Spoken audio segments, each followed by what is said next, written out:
أعوذ بالله السميع العليم من الشيطان الرجيم بسم الله الرحمن الرحيم الحمد لله رب العالمين وبه نستعين وصلى الله على سيدنا محمد وأتقته الطاهرين وعلى الله عليهم أجمعين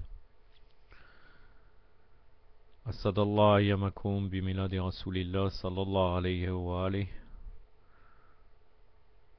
وإمام الصادق عليه السلام. Mes félicitations pour la naissance. Aujourd'hui, nous sommes dans ces occasions-là, de la naissance de notre prophète Mohammed sallallahu alayhi wa alayhi, et aussi de l'imam Sadiq alayhi salam. À cette occasion, je vais faire une vidéo vous parlant de la naissance du prophète sallallahu alayhi wa alayhi. Mais avant cela, pour ne pas perdre cette occasion aussi, vu que c'est la naissance aussi de l'imam Sadiq, je vais vous citer quelques hadiths, en l'occurrence 3, venant de notre imam, l'imam Sadiq alayhi salam. Tout d'abord un hadith concernant le sujet des hadiths. L'imam Sadiq alayhi salam dit: écris les hadiths et transmets ton savoir à tes frères. À ta mort, donne en héritage tes livres à tes enfants. Car viendra une époque très troublée pour les hommes où ne trouveront de bon réconfort que dans leurs livres. Ça, c'est dans Usul el-Kafi, volume 1, page 72-73, hadith numéro 149.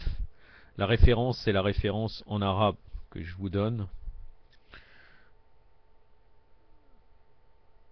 Donc, c'est Usul el-Kafi, bien sûr, de Shir al-Kolayni, édition El-Woswa, Téhéran, République islamique d'Iran, 1418 de l'Hégire lunaire, 1376 de l'Hégire solaire. Aussi, un autre hadith, il nous a dit: la raison oriente le croyant. C'est dans Usul el-Kafi, volume 1, page 41, hadith numéro 24. C'est la même référence que précédemment. Donc c'est l'édition faite en République islamique d'Iran avec la date que je vous ai indiquée. Il dit aussi, l'imam Sadiq alayhi salam, concernant le savoir, l'étude et les savants: vous devez étudier les principes de la religion d'Allah. Ne demeurez pas bédouin, homme inculte, car celui qui ne les étudie pas, Allah le méprisera le jour de la résurrection et n'agréera pas ses œuvres. C'est Usul el-Kafi, volume 1, page 48, hadith numéro 41. Donc mon sujet, c'est de parler brièvement de la naissance du prophète et d'un problème historique qui concerne les mukhalifines, même jusqu'à quand ils parlent de la nourrice du prophète Halima alayhi salam, ils arrivent toujours à glisser quelques messages, comme je vais vous montrer. Mais bien sûr, la réponse, ça ne viendra pas de nos savants chiites, ça viendra de leurs propres savants. De toute façon, malheureusement, même chez les chiites, on ne trouve pas un livre d'histoire qui n'est pas infecté par les hadiths des mukhalifines. Souvent même dans un fait historique qui n'est pas forcément une force d'argument de notre côté. On dit d'après Tabari, d'après Murujadaha par exemple de Al-Masoudi, car on ne connaît pas, personnellement je ne connais pas moi un livre d'histoire qui ne vient pas des mukhalifines. Dans les livres anciens je parle. Il y a par exemple dans ceux qui ont vérifié l'histoire, vous trouvez Alama al-Murtada al-Askari, Ayatollah Murtada al-Askari, rahmatullah alayh, le savant qui est décédé, il me semble, 7 ou 8 ans en arrière, qui avait écrit les repères des deux écoles, Ma'al Madrasatain, et d'autres livres d'histoire, ou entre autres, Abdallah ibn Saba, et un livre qu'il a nommé, bon après c'est son titre à lui, un hadith Sayyida Aisha, et un livre qu'il a appelé 150 compagnons inventés, 150 compagnons qui n'existent même pas dans l'histoire, qui ont été cités comme étant des compagnons. Lui-même dit dans ses livres comme quoi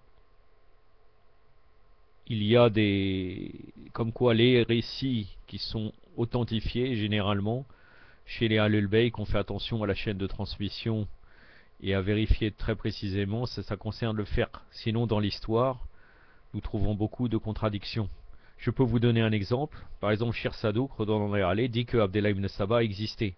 Il n'avait pas une aussi grande importance comme, comme le disent les mukhalifines, mais pour lui il a existé, et même ses compagnons auraient été brûlés par l'imam Ali, tout en sachant que maintenant il n'y a plus personne qui croit à l'histoire d'Abdullah ibn Saba parmi les chiites en règle générale.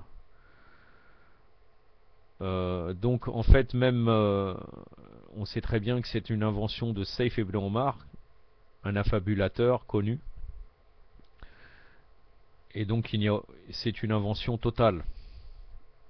Et d'ailleurs dans l'histoire on trouve beaucoup de problématiques qui demandent des vérifications. Ce n'est pas moi qui va les faire bien sûr, mais vous trouvez des grandes discussions entre par exemple celui qu'on dit qu'il sera Shirat et Ali ibn Abi Talib, Abdullah ibn Abbas, est-ce qu'il était réellement?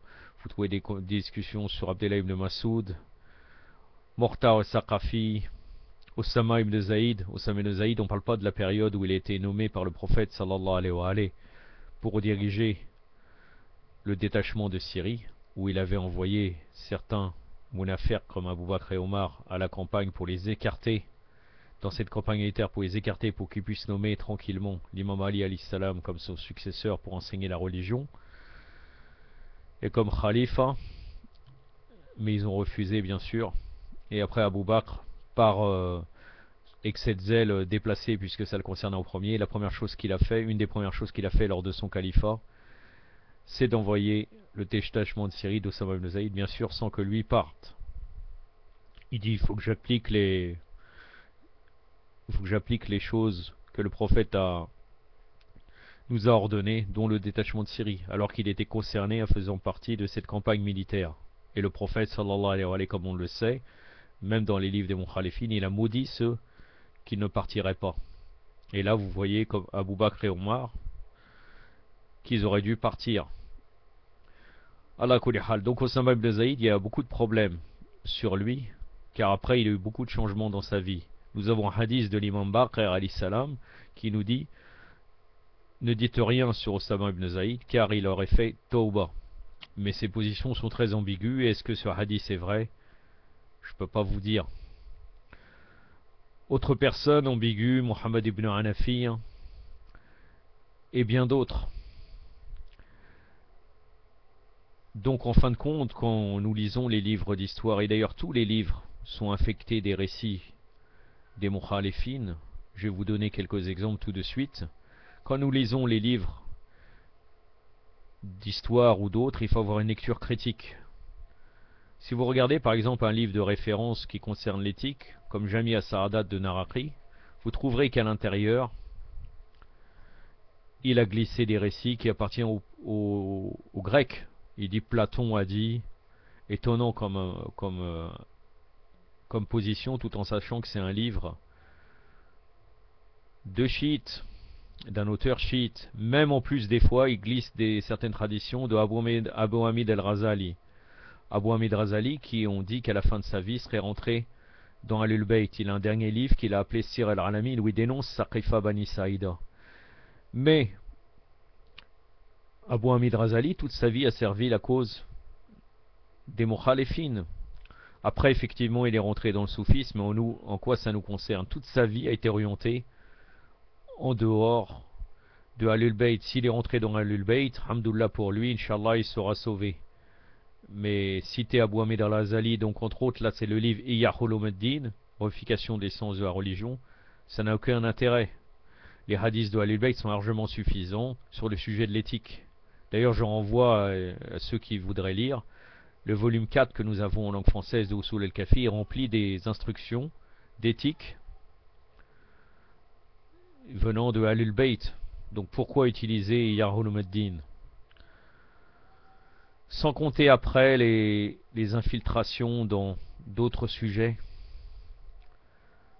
comme entre autres après l'école de l'Irfan avec Ibn Arabi, qui était un assibi clair. D'ailleurs, je suis en train de lire certains d'un livre de Michel Shoshkevich, qui était un auteur, qui était un soufi qui était proche d'Ibn Arabi. Bon, il est contemporain de notre époque, il était du XXe siècle, je pense qu'il est décédé maintenant, je ne sais pas. C'est peut-être récent, mais il me semble. El-Mohim, il était de notre époque. Ibn Arabi dit des choses horribles. Il arrive à dire que le mouchrik c'est comme le croyant. Ça veut dire leur but c'est de croire en Allah Azza wa Jal. C'est très étonnant, vraiment. Comme quoi, ils ont tous dit Alasto bi Rabbikum, donc ils croient en Allah. C'est un ennemi clair, même au niveau des Ahlul Bayt. On pourrait citer différentes choses. Et il est pris comme référence dans l'école de l'Irfan, en le louant, en disant Shir el Akbar, etc. Autre problème, même au plus de ça, à partir du XXe siècle, quand on s'est rapproché, certaines gens politiquement sont rapprochés de l'idéologie de Ikhwan Muslimin, on est arrivé à faire des totales aberrations. Traduire en persan, par exemple, Fidilal al-Quran de Sayyid Qutb, alors qu'il est un mukhalif, même si effectivement, dans certaines périodes, il a pris la défense de Amir al-Mouminin, alayhi salam, il reste quand même que de toute façon, il était mukhalif. D'ailleurs, même quand il dit n'approchez pas, le verset coranique, il dit n'approchez pas de la salat en étant ivre, il cite le hadith venant de Tabarani, qui dit comme quoi ça concerne l'imam Ali alayhi salam, a'udhu billah. Et cette personne-là, on a traduit son tafsir fidèle à al-Quran en persan. Un autre tafsir qu'on fait l'éloge, qui n'est pas un tafsir, c'est un sujet historique, un tafsir qui concerne un sujet donné, comme la morale dans le Coran, de Shir Abdel Adras, qui est un savant de l'Égypte, d'El Azhar. C'est un tafsir philosophique et qui n'a rien à voir avec Ahlul Bayt. Mais malgré ça, certains auteurs Shira ont dit que c'était un très bon tafsir. Après, même à notre époque, et quand on s'est rapproché donc des Ikhwan Muslimin, je reviens où j'en étais, et nous avons adopté certains mouvements politiques, nous arrivons à dire certaines aberrations. Par exemple, Ali Shariati. Ali Shariati qui a joué un grand rôle pendant la révolution islamique en Iran. Il s'occupait généralement le message pour les étudiants, les universitaires. Il est décédé en 1978 à Londres, dans des conditions troubles. On ne peut pas savoir qui l'a tué. Mais Ali Shariati a beaucoup de problèmes. D'ailleurs, Sayyid al-Khoui, bon moi, ce n'est pas la question que je loue Sayyid al-Khoui, parce que il y a d'autres problèmes, mais bon, que je ne vais pas évoquer ici. De toute façon, vous allez dire, Abdallah, qu'est-ce qu'il a à juger tout le monde? Bon, nos critères, toujours, c'est on essaye que ça soit al-Bayt. Ali Shariati, dans un livre qui a été traduit, qui s'appelle Le vrai visage du prophète Mohammed sallallahu alayhi wa alayhi, dit clairement comme quoi le prophète, parce que vous savez très bien que les mukhalefs, qu'est-ce qu'ils disent? Ils disent qu'entre le premier verset de l'Iqra, le premier verset qui a été révélé à notre prophète sallallahu alayhi wa alayhi, et Noun wal Qalam, le deuxième verset, il s'est écoulé un an. Et comme quoi le prophète était désespéré, et il a essayé à se suicider. A'udhu billah, comme quoi le Djibril l'a retenu ou quelque chose comme ça, alors que c'est un très grand péché de se suicider. C'est difficile d'obtenir la miséricorde divine quand quelqu'un désespère lui-même de la miséricorde, comme quoi Allah Azza wa Jalla l'aurait condamné. Il le dit clairement dans le vrai visage du prophète Mohammed. Et effectivement, Ali Shariati, son père était un grand ayatollah, mais son message n'a rien à voir avec Ahlul Bayt. C'est pour ça que je reviens à Sayyid al-Khoui, j'avais fait une parenthèse, il disait que ces livres sont une source d'égarement. Donc normalement, on devrait s'écarter de cela. D'ailleurs, j'ai quelques remarques à effectuer. Moi, quand je suis rentré dans Ahlul Bayt, en 1992, on ne parlait pratiquement pas de Ali Shariati. On avait le livre Histoire et destinée aux éditions Sambad, quelques poèmes de lui. Par exemple, il y avait une brochure Oui frère, ils ont été ainsi, c'était un beau texte. Et c'est vrai que Ali Shariati écrit très bien. Mais il reste quand même qu'il reste un marxiste. On ne peut pas nier cela, puisque de toute façon, lui-même, dans certains de ses livres, j'ai un livre qui s'appelle L'Oumma et l'Imama, il dit clairement comme quoi Abu Dar était le premier socialiste de l'islam, et qu'il était donc, qui représentait la gauche. D'ailleurs, je vais vous citer, je n'ai pas le livre Le vrai visage du prophète Mohammed, mais l'édition de ce livre qui a été édité, c'est l'édition Jamarat. Je viens de me tourner pour regarder, car j'ai un autre livre qui appartient à cette édition. Mais je n'ai pas ce livre. Et Ali Shariati critiquait clairement Alam al-Majlisi, qui a écrit Bir el-Anwar. Bir el-Anwar, ça a été vraiment une compilation. Je ne dis pas qu'il n'y a pas des hadiths faux, puisque de toute façon lui-même a dit qu'il a préservé tout le patrimoine chiite. Bir el-Anwar, il dit clairement que Alam al-Majlisi était un savant de cour parce qu'il était proche des Safawides. Alors est-ce que les Safawides, on les soutenait parce qu'il y avait un intérêt pour les chiismes, ou bien parce qu'ils étaient des rois? Ça, normalement, les Shiras n'ont jamais été soumis au pouvoir. Allah Kulihal, c'était juste une parenthèse sur Shariati, mais il est une référence. D'ailleurs, Ali Shariati a beaucoup d'idées qui ressemblent à Malik Ben Nabi. Certains frères nous parlent toujours de Malik Ben Nabi, mais Malik Ben Nabi, par exemple, dans le phénomène coranique, il a une position très claire qui est comme les Mukhalifines. Il dit, avec une vision psychologique, il sépare le moi qui est proche d'Allah, c'est-à-dire quand le prophète dit le wahi, la révélation, et le moi mohammedien qui est un être humain comme tout le monde. Et d'ailleurs, il arrive à dire, voilà, il cite encore le hadith qui dirait comme quoi le prophète a cherché à se suicider. Ah oui, en revenant encore sur Ali Shariati, il dit aussi dans le vrai visage du prophète Mohammed, comme quoi le prophète, sallallahu alayhi wa alayhi, est mort dans les bras de Aïcha. On peut dire, voilà, il a voulu rapprocher et tout ça. Non, beaucoup d'enseignements de lui vient vraiment des mukhalifines. Donc après, il peut dire, nous sommes Shira d'Ali, partisans, ça veut dire, et comme il le fait très souvent avec d'une très belle manière. Mais quoi qu'il arrive, comment il arrive à dire que le prophète est décédé dans les bras de Aïcha, alors que même dans le Nahj al-Balagha, l'imam Ali alayhi salam nous dit qu'il était proche du prophète au moment de son agonie. Et même d'ailleurs chez les Mukhalifines, dans le livre Tabaqat ibn Sa'd, vous trouvez la référence comme quoi le prophète sallallahu alayhi wa sallam est bien décédé en tombant martyr dans les bras de l'imam Ali alayhi salam. Comme quoi l'imam Ali a même recueilli son souffle, il voyait les anges qui étaient à côté de lui, etc. Vous pourrez revenir à Nahj al-Balagha pour cela. C'était une parenthèse pour montrer qu'il y a un grand problème dans nos livres. Et d'ailleurs, je vais vous le montrer, car concernant la naissance du prophète, vous allez être étonnés. Bon, après, des gens ont dit comme quoi Shirkoleini faisait taqiyya, il est fort possible. C'était une époque où, effectivement, on pouvait faire taqiyya. D'ailleurs, pour nous, il est évident que le prophète est né le 17 Rabi al-Awwal. Et entre autres, le vendredi. Et les Mukhalifines ont dit qu'il est né le lundi, le 12 Rabi al-Awwal. En tout cas, il n'y a pas de doute sur le fait qu'il est bien né l'année de l'éléphant. Mais par exemple, Shir al-Kolayni, d'ailleurs, si vous regardez en français, vous regardez dans Kitab el-Hujja. Il me semble que c'est dans le volume 3 en français que nous avons en français. Et dans le chapitre de la naissance du prophète Mohammed sallallahu alayhi wa sallam, vous verrez qu'il a bien indiqué le 12 Rabi al-Awwal. Il a un autre auteur chiite qui dit cela. C'est Fatal Neyshaipuri, donc un savant de Perse, dans Rodat al-Warizin, qui a inscrit le date du 12 Rabi al-Awwal. Et par exemple, il y a certains auteurs, même des Mukhalifines, qui disent qu'il est bien né le 17 Rabi al-Awwal, le prophète sallallahu alayhi wa sallam, comme Mawa'id el-Laduniya, dans ce livre-là, je ne connais pas l'auteur, dans le volume 1, page 75, et dans Tahrir el-Khamis, volume 1, page 196.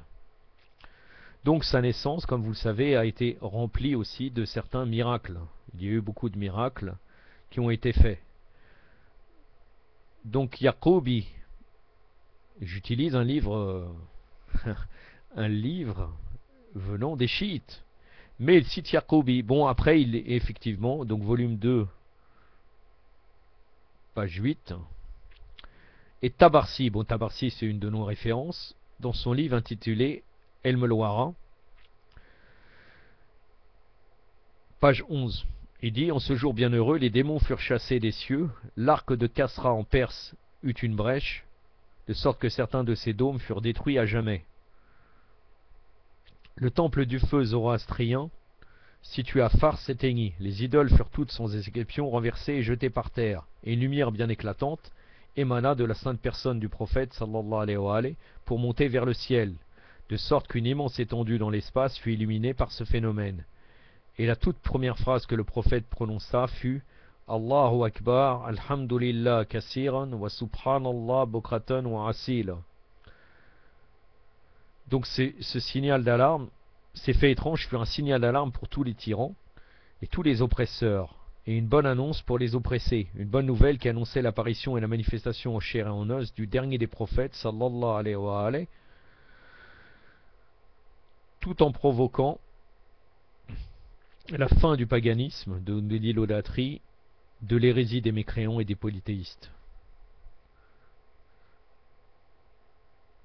Des historiens très célèbres déclarent en fait que lorsqu'Amina bint al-Wahhab était enceinte de son illustre fils, son époux Abdullah alayhi salam était sur le point de rentrer chez lui d'un voyage commercial à Cham, lorsqu'il tomba malade et s'éteignit hélas après un mois de malaise, c'est-à-dire il serait décédé avant la naissance du noble prophète sallallahu alayhi wa sallam. Mais Yaqoubi, dans les sources des Mukhalifines, écrit qu'au moment de la naissance du prophète, son père était encore en vie.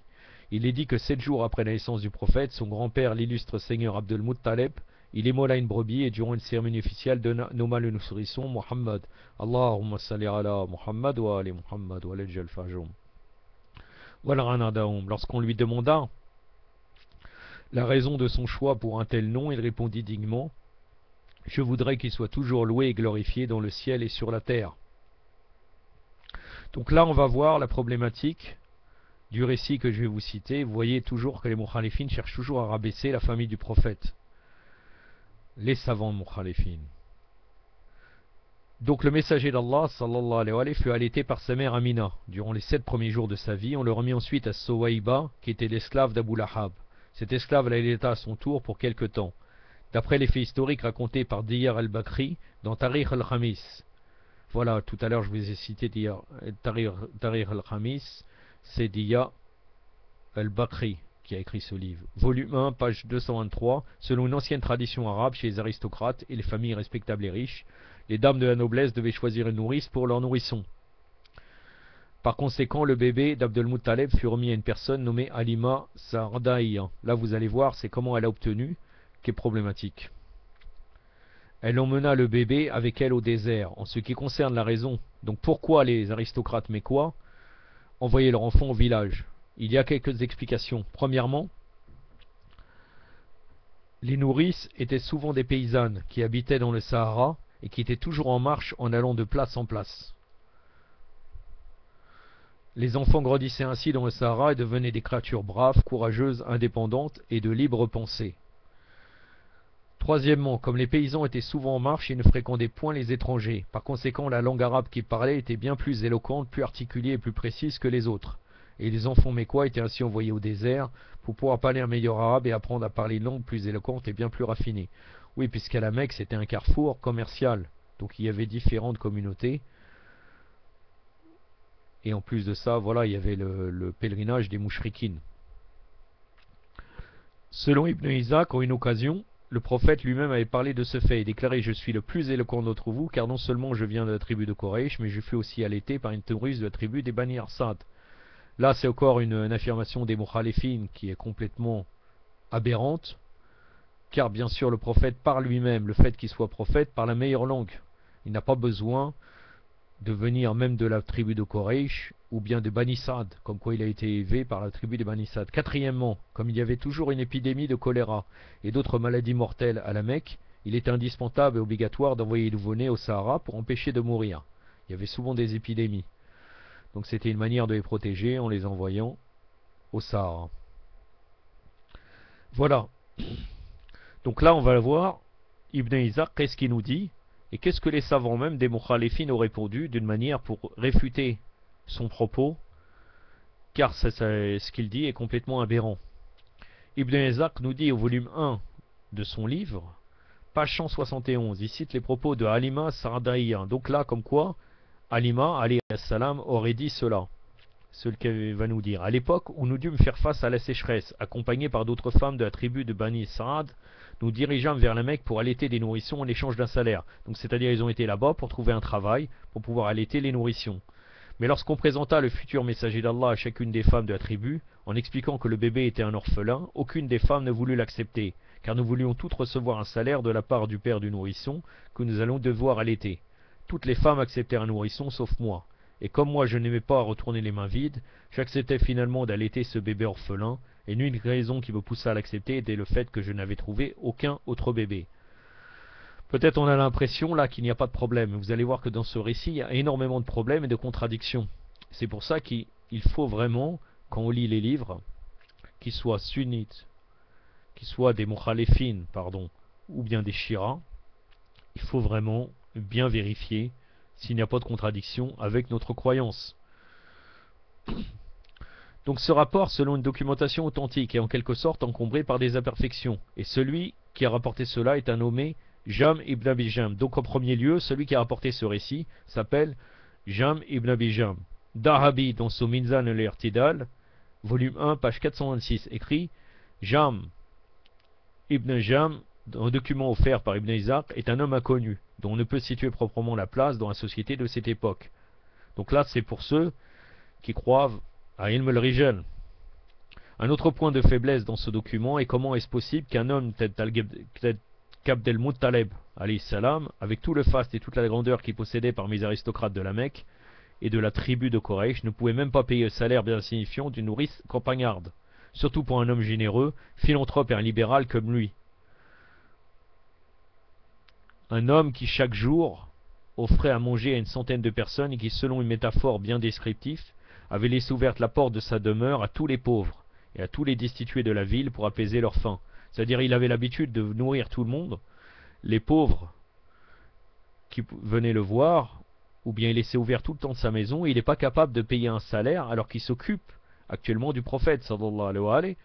Il n'est pas capable de payer un salaire à Halima. C'est très étrange.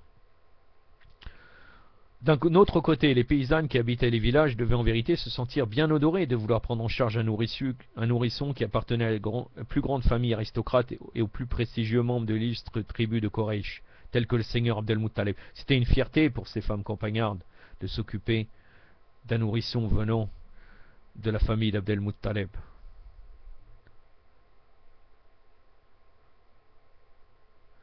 Et voilà, vous avez aussi Halabi, qui dit dans le volume 1, page 92, qui réfute encore ce récit. Il dit « Je n'ai rencontré aucun hadith dans lequel il est dit que Halima, alayhi salam, ou les autres nourrices n'acceptèrent point d'allaiter le prophète pour la raison même de la pauvreté de celui-ci. » Et on demanda ça à Ibn Hajar al-Asqalani, qu'est-ce qu'il pensait. Et il répondit « Certains orateurs racontent certaines choses au sujet de la naissance du vénérable prophète, sallallahu alayhi wa sallam, et tentent à abaisser son rang illustre et éminent. Des choses qui ne concorde point avec la grandeur et la gloire innée de ce Seigneur. » Il invite donc les orateurs à respecter certaines règles et à changer leurs propos et leur déclare « Il serait digne et convenable que les hommes sages et intelligents se réfrènent et omettent de raconter des choses sans fondement qui ont tendance à humilier et à abaisser la grandeur et la dignité des personnalités illustres et sanctifiées. » Et donc il dit, pour confirmer ça, que cette anecdote n'a jamais été prouvée ni confirmée. Et même d'ailleurs, d'après certaines phrases prononcées par Halima, les femmes de Bani Sad allaient directement auprès des familles avec lesquelles elles avaient déjà eu une connaissance antérieure. C'est ainsi que nous voyons que même Abu Sufyan ibn Haris ibn Abdul Muttalib avait été allaité par cette même Halima, et que de son côté, le seigneur Hamza, alayhi salam, fut allaité chez une nourrice de la tribu de Bani Sad. En plus, les aristocrates et les notables de la Mecque n'étaient pas aussi sots et étourdis pour laisser leur cher et bien-aimé nourrisson aux soins des nourrices inconnues d'eux. Ils devaient avoir une connaissance assez approfondie de ces nourrices. Ainsi, ce que dit Halima concorde avec la vérité des faits lorsqu'elle dit que les femmes de Bani Sad reçurent bien vite les bébés qu'elles devaient allaiter, car elles étaient allées chez les familles qu'elles connaissaient déjà. Depuis longtemps, et rien n'est moins vrai que le nouveau-né du seigneur Abdel Muttalib leur fut présenté en vain et qu'elles le refusèrent toutes. Aussi dans le livre de notre auteur chiite Ibn Shar al-Rashoub, Rodanallahi alayh, Rahimullah, dans Manaqib Ibn Shar al-Rashoub, le volume 1, page 32, il dit « Nous eûmes la sécheresse et à cause des problèmes économiques, nous dûmes nous diriger vers la Mecque. D'autres femmes de ma tribu étaient arrivées bien avant moi dans la ville. » Donc là, c'est le témoignage de Halima, alayhi salam, et reçut leur nourrisson. Je demandais d'allaiter un bébé et on m'envoya chez le seigneur Abdel Muttalib, alayhi salam. Il semblait qu'il y avait un bébé qui avait besoin d'une nourrice. Il me fit savoir qu'il avait un bébé orphelin du nom de Muhammad. Allahumma salli ala Muhammad wa ali Muhammad wa la jal farajahum wa al-ghanada. J'emmenais alors le bébé avec moi au désert. Aussi selon le récit qui se trouve dans Rodat Safa, le volume 3, page 1055, Halima resta pour 7 jours à la Mecque, et durant ce temps, Amina lui parla des phénomènes étranges, extraordinaires qui étaient survenus durant sa grossesse. Donc elle lui informe comme quoi c'est un enfant exceptionnel. Voilà. Si vous voulez chercher plus de précisions sur certains faits historiques, je vous conseille le livre du savant libanais Jafar Murtada el-Ramili. Il écrit un livre qui s'appelle Le Siha min Sirat el-Nabi, le véridique venant de la biographie du prophète sallallahu alayhi wa sallam. C'est un livre de vérification historique qui est actuellement apprécié par beaucoup de gens. Wa sallallahu alayhi wa sallam Muhammadin wa atrati at-tahirin. Wassalamu alaikum wa rahmatullah.